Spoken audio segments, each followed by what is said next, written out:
Let's now go to Canada, Kingston, Ontario, where Professor Adnan Hussain is standing by. He is the chairman of the religion department over at Queen's University in Kingston, Ontario, host of the Mujlis podcast, as well as Guerrilla History with our very own, well, not, he's not our very own, Henry Huckamack. Let's claim him. Why not?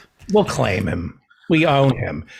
So welcome, sir. I want to ask you who's on the Mujlis podcast this week and the Guerrilla History. But first, Trudeau. We don't like Trudeau, the prime minister, but I have to admit, the thought of declaring an emergency, going in and arresting the truckers, to me, satisfied a liberal left-wing authoritarian itch that I have. Like, we have the muscle. We're going to use it. Either we use it or they're going to use it. Am I wrong for thinking that way, that we have the muscle right now? It's time to start arresting these right-wing fanatics and letting them know that the government is in charge, you're not? Well, yeah, I mean, I think it went on for a really long time. It was incredibly disruptive. I think for me, the tragedy is that it accomplished absolutely nothing for anyone other than probably launching some careers, some politicians, maybe a leadership candidacy by Pierre Poilievre. He might, with his trenchant support. He's a kind of Ottawa area MP, a conservative who has made a big point of supporting the convoy. He might launch himself, and clearly we're seeing, political consequences, but we're not seeing any real changes. None of the concerns of the truckers, either the specific mandate issues or wider concerns that they have about working conditions will be addressed, were even really on the agenda. And if this became a kind of political fight to try and bring down the Trudeau government, and so, it went on so long and was so disruptive. Eventually it had to, the law had to be enforced, and that's essentially what they did. But I really wonder, it's an interesting debate about whether the Emergencies Act, the first use of it since it was passed in 1988, to replace an earlier, far more kind of thoroughgoing, draconian, set of powers under something called the War Measures Act. It was meant to replace that. I'm still, not completely sure that it was necessary, but I do think that, people's patience was at an end. And so it might be seen as a pretty popular move for Trudeau. I don't know. It'll be interesting to see how it shakes out. I mean, he may have enhanced his authority by finally using it, but, and ending, the siege in Ottawa. But I think there are a lot of people like yourself who are, quite sort of happy to see these right-wing people finally be pushed out of the city. Right. The fact is that they, I think, Trudeau may have felt that by invoking it on last Tuesday that would be perhaps enough. But in fact, actually, once they started making arrests and actually bringing tow trucks to come in and pull these big rigs out, things moved pretty quickly, Yeah. I mean, it was a couple of days and pretty much they've been dispersed. Rodrigo, who does a summation at the end of every episode, he's down in Mexico. He said something really interesting at office hours that changed my mind, because at first, not knowing enough about this, I said, this should serve as a template for union activism. These are truckers, they're Teamsters. Let's make them our allies. Let's, I don't agree with them on the pandemic, but let's reach across the aisle and bring them into a movement that will shut down the roads and bring Wall Street to its knees until they pay us what we deserve. And Rodrigo disabused me of that Friday night at office hours very articulately. He said, no, these are bad people being funded by really bad people who have hijacked whatever labor movement you think is out there and are turning it into a fascist right wing threat. Much, the same way the CIA got the truckers to shut down Allende's government. The Teamsters shut down Allende. But it's been compared to Zuccotti Park here in New York with Occupy 10 years ago. And I don't know if I didn't pronounce Zuccotti Park properly. I'm certainly going to ruin, is it Gezi Park in Istanbul? What was Gezi Park in Istanbul? What was Gezi park in Turkey? It was Gezi Park. And it was in this district of Istanbul, which isn't the capital city, but it is the largest city in Turkey. 15, 20 million population in the greater Istanbul region.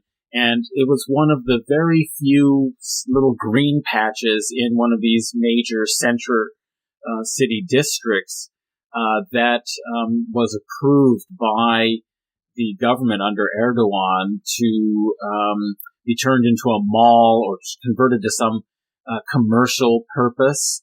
And so a number of young people, neighborhood residents, occupied the park, for environmental reasons, to stop, commercialization, to have some green space in the city, to have a park, and refused to move. And it spawned something of a kind of serious movement that it was similar to Occupy. It was also similar in some ways. Some people connected it with what we saw in Egypt and Tunisia with the start of the Arab Spring, were these kinds of popular movements by people against government abuse, overreach, and also, I would say, privatizing of public spaces and of public industries, like a real response to the privatization of what should be in the common good, for the common good.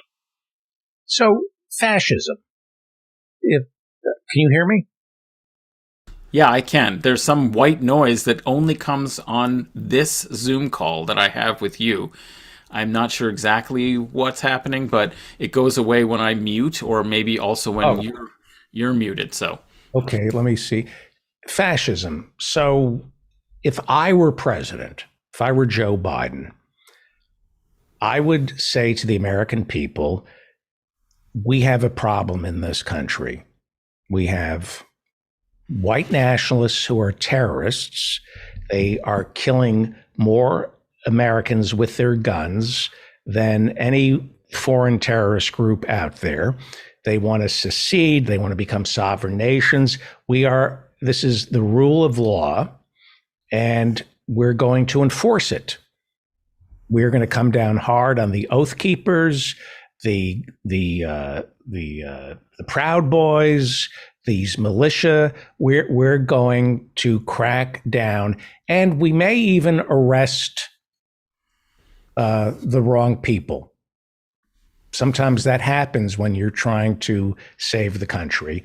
We'll try not to violate people's civil liberties. The other thing we're going to do is we're going to strengthen unions. We're going to raise the minimum wage. We're going to give you Medicare for all, free tuition at all public universities, whether you like it or not. Threat of fascism, gone. Cannot fight fascism with just muscle. You fight it with both muscle and carrots, right? Right. Well, that's the missing component, I think, that we've seen in the Democrats' response, typically. I mean, I'm talking about the mainstream establishment Democrats, the leaders of the party, the current administration.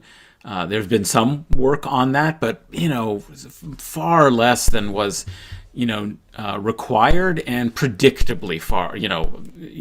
I predicted right after the election that you'd have 100 days and you had to make massive progress. Otherwise, we would see, a return to power in Congress of the Republicans, and we'd have a failed Biden presidency. And that's the problem, is that it's been insufficiently, the carrot has been missing. And this is what we see also with the Liberal government here, in Canada, is that while it did more initially in the beginning of the pandemic, now, even as it's trying to promote business and economic recovery and all of this, it hasn't really done enough for people, and they're still, maintaining, various aspects of the mandates, which I think they really need to do. I mean, on some level, because the pandemic isn't over, but they've tested and tried everybody's patience without offering what would be the bargain in a kind of compact, that,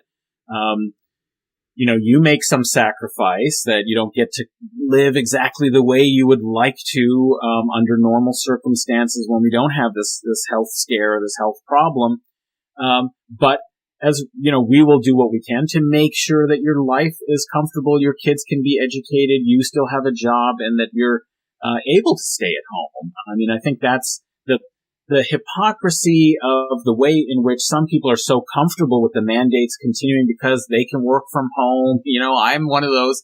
I'm working on Zoom, and, life in some ways is difficult, but in some ways, it goes on, and in some ways it's even been better because look, now I've got the David Feldman show and I've met all these interesting people. But that's not the case for everybody who are struggling to put food on the table and have to work, on the front lines and can't, be at home at Zoom. And I think Trudeau made a big mistake in not addressing that reality right away, and also in not trying to turn, Rodrigo might be right. And in fact, actually, I think he is absolutely right that the intentions of the leaders of this movement and what it attracted was something that was just instrumentally capitalizing on the frustration, but actually had a very serious political purpose and is unleashing the real extremism that is actually behind this movement. And we've seen it. We've seen who this leadership is, how racist, how homophobic, how anti-immigrant they are. They found an issue that actually could resonate a little bit more beyond its typical base, but really what's driving it are these extreme far-right sorts of ideas. And the only way to combat that, of course, is by taking it seriously from the start, addressing certain concerns that you could to shape the political debate in an actual productive direction, and also deploy the police, from the start to enforce ordinances and make sure that the city isn't, completely shut down and occupied. And it's the unwillingness to do anything in the intervening period that I think really forced his hand and has given this movement a real taste of, its kind of success. Not that it actually achieved any, what it achieved is culturally polarizing the debate and providing some people with the kind of January 6th experience of, creating a kind of culture of resistance, of testing the boundaries for when there are more serious actions proposed by some of these far-right organized groups. They'll be more prepared for it. And they've also, with this Emergencies Act, I also created the conditions where, the Emergencies Act is not like martial law. It's not, it's bad. I don't think really you should have had to resort to it. It should have been possible to actually enforce the law, and use available resources, the police and so on, with laws that exist.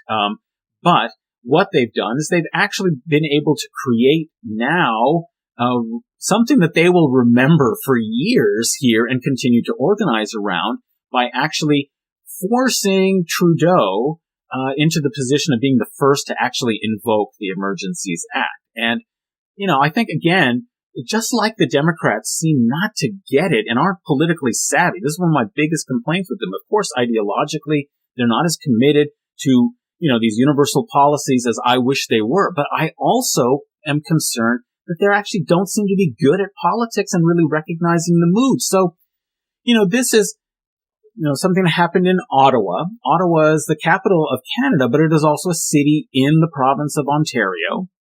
Unlike Washington, D.C., that has its own authority, it's not part of the state. It's this, special district. It's in the province of Ontario. Doug Ford, the premier, i.e. the kind of governor of the province, had already declared emergencies a week or so before. And he's conservative, isn't he? Yeah, and he's a conservative. And here is the problem, is if you are an intelligent politician, it seems to me, what you do is you say, this is a provincial matter. We seriously urge Doug Ford to deploy the Ontario Provincial Police to enforce the laws and cooperate, provide assistance to the Ottawa Police under the direction of the mayor, and try and, kind of resolve this and open up the city again. Apparently what happened, and this wasn't something that Trudeau really made a big deal of, he should have, is that Doug Ford really didn't want to do that. He's a conservative. I think the Conservatives, both provincially and nationally, are split on this issue. He didn't want to make the courageous decision of bucking, the rising right within his own party that is against, the mask mandates and the other public health mandates and so on. He didn't want to make the courageous decision of enforcing the law, so he asked the federal government to use the Emergencies Act to invite, to gather police forces and the needed extra, additional officers from Quebec, which is a different province. They could do that under the Emergencies Act. But Doug Ford could have done it too if he had communicated with Quebec ministers and said, bring us police. They could have done it. So why didn't Trudeau make a big deal publicly before he was pushed to do the Emergencies Act, saying, why isn't Doug Ford handling this? He needs to do this if he wants to resolve this. Then a week later, if he's pushed to do it, he can say, Doug Ford has asked me to step in because he's not, willing to do the job. And he can look strong, and he can look like he has addressed it in the proper procedures, and he could have done harm against a conservative premier in Ontario. It's like, why do you and now, actually very interestingly, that you can only keep this Emergencies Act for a week before it has to come up for a vote to extend it for the full 30 days that is allowable. They just had the vote right before I came on. They started the vote taking at 8 p.m. I was watching the countdown, and 2 minutes before 8:30, they announced that it had passed with the participation of the NDP, but the Conservatives voted against it. And immediately upon its passage, they put forward a motion to rescind it because you're allowed to if you can get 20. And so they're going to make political hay out of it. And what concerns me is that the NDP has really, I think, played this. We'll see. I mean, I can't predict, but I was very disappointed to see them supporting it without conditions. What is the NDP? The NDP, the New Democratic Party, is basically like the left party. If there was a progressive, that's Jagmeet Singh. It's started off as a worker party in Manitoba, Alberta, in the West, in the prairies, as it used to be called Social Credit. It was like the populist farmers party in Kansas and places like that. It grew up in that sort of period, in that context. And it's kind of the left party, left of the Liberals. And they've supported the Liberals in continuing, and extending it for, the rest, for another 21 days potentially. But they're trying to have their cake and eat it too by, saying we're, reluctantly supporting. Well, don't be reluctant. Either decide or not whether we actually need it. Put conditions and, establish what are the terms of the debate. What do we need to see for this to be allowed to continue? I don't think they've communicated it well. Instead, again, they've ceded the ground basically to the Conservatives, who are really going to organize around it. The question is whether that will resonate with the Canadian public. But I'm just a little, I'm disappointed that the opportunities politically to actually, you can break up the protest, but what are you going to do about the underlying political conditions and the way in which it's been exploited and used to the benefit of right-wing forces? That is the real problem that has to be addressed. This is like January 6th. Yes, we need to enforce the law. It needs to be investigated and so on. but it was sort of a sideshow to what is actually percolating, which is broader and broader organizing on the far right, using the mandates and the discourse and language of freedom in order to accomplish a right-wing agenda that's anti-immigrant, that's ultimately pro-business, addresses none of the actual genuine workers' concerns. That's really the problem. We're talking with Professor Adnan Hussain, host of the Majlis podcast, as well as Guerrilla History. We'll plug your guests momentarily. Is it possible to have a party behave like the NRA or AIPAC? It seems to me that the NRA says Ukraine, Putin invaded Ukraine. We're about guns. Does this affect gun ownership? AIPAC will say, what does this have to do with Israel? How is Israel? If it doesn't affect Israel, we have no comment. Can a political party, it seems to me, a successful political party would take, and I have this scrolling on the YouTube channel and in the Zoom room. It's the 21st Century Economic Bill of Rights, written by Professor Harvey J.K. and Alan Minsky. They wrote it for the Progressive Democrats of America. And indulge me, I just want to repeat this. 21st Century Economic Bill of Rights. These are the 6 points. All Americans are entitled to the right to a job that pays a livable wage. 2, the right to quality health care. 3, the right to a complete education. 4, the right to affordable housing. 5, the right to a clean environment. 6, the right to a secure retirement. Period. That's what we stand for, an economic bill of rights.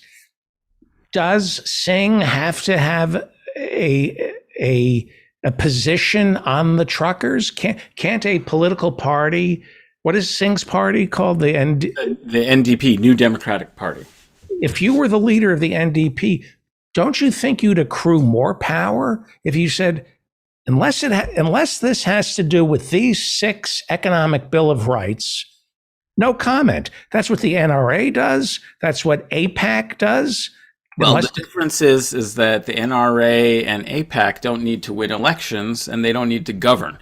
So this is the problem, is that I agree with you, they should have laser focus, and actually what they should do is adapt exactly what you're talking about to party politics, which is find ways in which these party platforms can be interjected into understanding what the solutions to the current problems are. If this is what's happening because the truckers, why don't we have strong unions? And of course, these people deserve living wages. They've been exploited. We can put aside the mandate question and let's solve the things that we all agree on, that truckers deserve, honest pay for an honest job. So there are ways in which you could do it, but you have to deal with present concerns or issues that arise if you want to at least make the claim that you are a governing party, that you could be in government. Now, if you're a single issue kind of party, and sometimes those work at least to transform the political landscape, they don't necessarily expect, to win the presidency or even a lot of seats or people in Congress, but you put a certain, position or an issue, a policy on the agenda, that can be also very effective. But then I am utterly convinced that if Trudeau said, what is my position on the truckers? If they want to talk about education, healthcare, retirement, a livable wage, the environment, I'm all in. You want to come? Except he doesn't want to talk about those things, except when it's election time and he's worried that the NDP's agenda is more popular with the Canadian people. Then he'll start talking about those things. But now that he's won the election, he's got 3 years ahead or whatever, before he has, might have to worry about it. He doesn't want to talk about those things. They want to talk about these cultural issues. He just wants to demonize the people, call them names, or dismiss them. And this is just not, taking us anywhere, I think, And actually, as far as the 21st century Bill of Rights, I know we don't like to read as much anymore. So, 10, 10 rights may sound like it's too much, but, having 6, I would like to see. I would have wanted to see 10 rights. So tell Harvey J.K. and Alan Minsky to give us 4 more. These are really great, and I think you could probably get 4 more. Let's make it a full 10 rights, like the Bill of Rights. Great. Professor Adnan Hussain, who was on the Majlis podcast this week? Well, I'm recording Wednesday with Professor Dana Olwan of Syracuse University, who just recently published a book about the transnational politics of honor crimes. So looking at gendered violence and how it is, used and how it circulates, and looking at the politics around how to deal with gender-based violence in the Middle East and in North America. It's a very transnational study. So I'm really looking forward to that discussion. And of course, I have at the end of the week, we'll be talking with Professor Juan Cole, and that will come out a couple weeks afterwards based on this recent book, Peace Movements in Islam, History, Religion, and Politics. It's a set of essays, and he's the editor and wrote a contribution as well as the introduction. So we'll ask him a little bit about the interesting work that he and others have produced. And on the on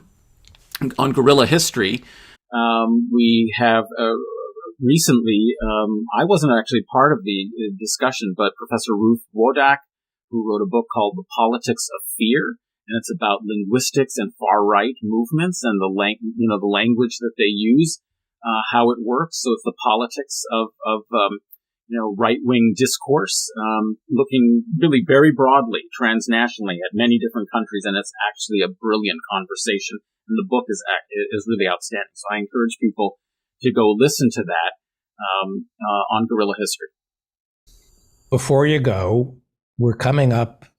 Joe in Norway wrote to me last night, and he said we're coming up on the 2nd anniversary of office hours. And it's just been incredible. I look back at the 2 years, and it's just been incredible. The people who we've met, and you are so integral to it, and you're teaching in the mornings, and it's everybody should come. And listeners, it's been 2 years. If you haven't come now, maybe it's just not the kind of thing you want to do on a Friday or a Saturday, but there's so much great community, so much learning and exchange. It's been really wonderful. It's helped so many of us through the pandemic, engage with others, learn a lot, and have a sense of community. So I really recommend it. You just need Zoom and go to my website. What I love, I'll let you go. I know you're busy, but what I love is I check out like I have it going, I fall asleep. This thing goes on all Saturday, and it reminds me of when I was a kid. My parents would have friends over, and I would fall asleep underneath the coffee table because I felt safe. They were laughing, they were talking. They were communists planning to overthrow that may be partly true, but no, that's not true. That's not true. My mother will kill me if. Anyway, speaking of mothers and fathers, Rahima.org, RAHIMA.org. If we don't ask for much on this show, I promise you, if you have $5 and you want to feel good, go to Rahima.org and give money to Rahima.org. You want to buy a scratch-off lottery thing you're not going to win, you're throwing money away. $5 will change a person's life. Tell very quickly. I'll get Peter B. Collins to talk about it. So we thank you, Professor Adnan Hussain. Appreciate it. Thanks so much.